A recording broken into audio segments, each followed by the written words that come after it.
got that power over me. My, the only one I know, the only one on my mind. Hi, I'm Mark. Nice to meet you. How's it going? Good. Let's just go back to the very beginning. Where did the interest in music start? I'm not sure. I was obsessed with playing football, so it kind of wasn't something I really even took heed of until I was like 15, 16 maybe. You know, kind of like I started writing songs and I got a bit more serious about it. Do you still have the songs that you wrote when you were 14, 15? Yeah, they're still on YouTube. They're still on YouTube? Yeah. Oh, I'm gonna somewhere. have so much fun I will finding not those. tell you. When all this is over, I love me like there ain't another day. Lead with the heart, is that the only way? When you go back and you watch that stuff now, tell me about that kid. How different was that Dermot to this Dermot? I just never second guessed anything, so I would like cringe at everything if I was to listen to it now. What were you listening to at that age? Probably like tons of David Gray and Glenn Hansard and stuff like that. Not so swift, the rain's pouring in. We're gonna see a movie called Gone Again. You said in an interview that one of the best decisions you've ever made in your life was to go busking on Christmas Eve. Yeah, I can't even remember what year it was now, but basically Glenn Hansard every year busks on Christmas Eve to raise money for the homeless in Dublin. And he's out there for like 6-7 hours playing non-stop. And it's almost like an open invitation for everyone to bring a guitar and kind of join in. And so I did that, and I was only like 18 or 19 or something like that. Here we go! Ooh-wee, ride me high.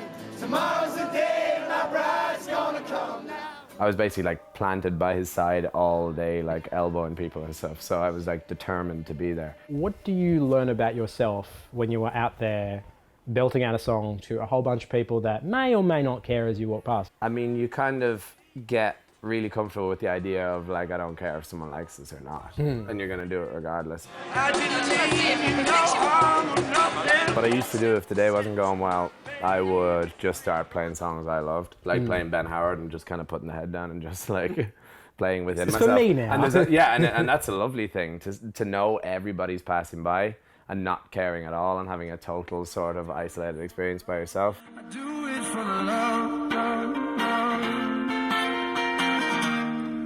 Now I'm playing shows where people actually want to be there. And What do I do? My God, they like me. God. because when you're in the street, there's so many people that you kind of see like take off a set of headphones and then put them back on and keep walking. And They did that at a show. I think you had a problem. Yeah. You're like, yeah, that's not going great. When I go, oh, you have to remind yourself that people actually are happy to be there and happy to see you. she sing it to me glory. I want to know about the first time you uploaded something where you realised it was different now. People were really starting to pay attention. Yeah, I guess. I did a gig in London that I organised myself in the Servant Jazz Court. It was only like 60 people or something like that. And but a lot of people came up to me afterwards and said they had heard the music on Spotify that day. So I went home and it had gone from like just a few plays a day, like literally 5 to 10 plays a day, to like 30, 40,000, something like that. And so it had been picked up on Spotify. And then that just kind of grew and grew, and I guess that was like a little bit of a turning point. Is it still a little bit weird to think that so much of the success you're having right now can be tracked back to an algorithm? You know the way you know people who make amazing music and they just haven't had that kind of thing kick off, and so when that happened, it kind of, yeah, it helped me hugely.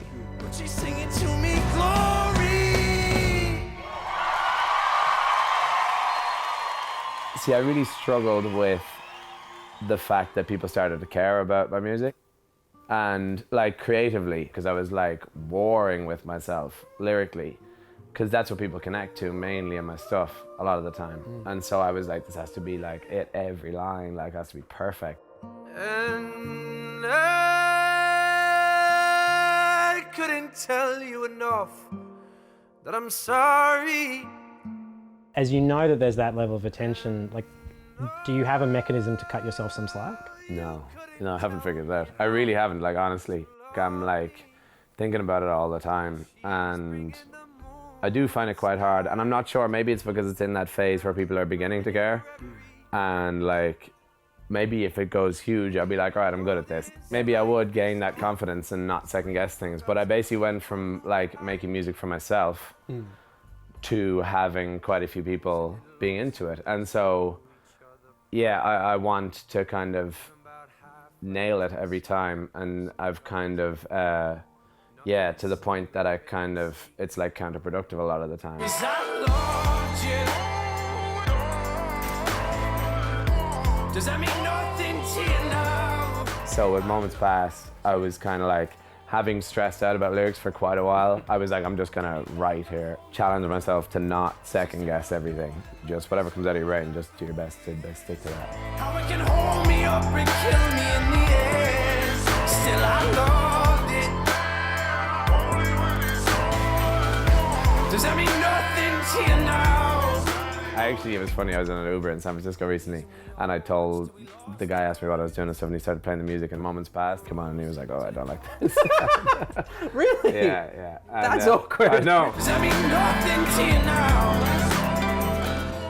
Just lastly, before I let you go, what's the story behind the tattoo? My sister plays the piano really well, and I was 3 years old, I think she was 5 or 6. We used to basically play these songs and just make my mum and dad come in and listen, and she was messing it up. She was like making the same mistake every time, and I was getting really pissed off. And so I basically like said this quietly a couple of times and then screamed it into the microphone out of nowhere. I went from like being pretty chilled about it to just like roaring at her.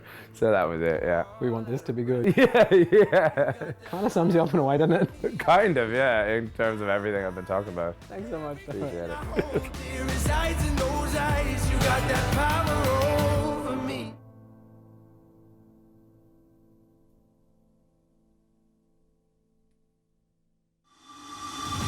Hi, I'm Jan Fran. If you like that video, check out another one from the feed. And don't forget to like and subscribe.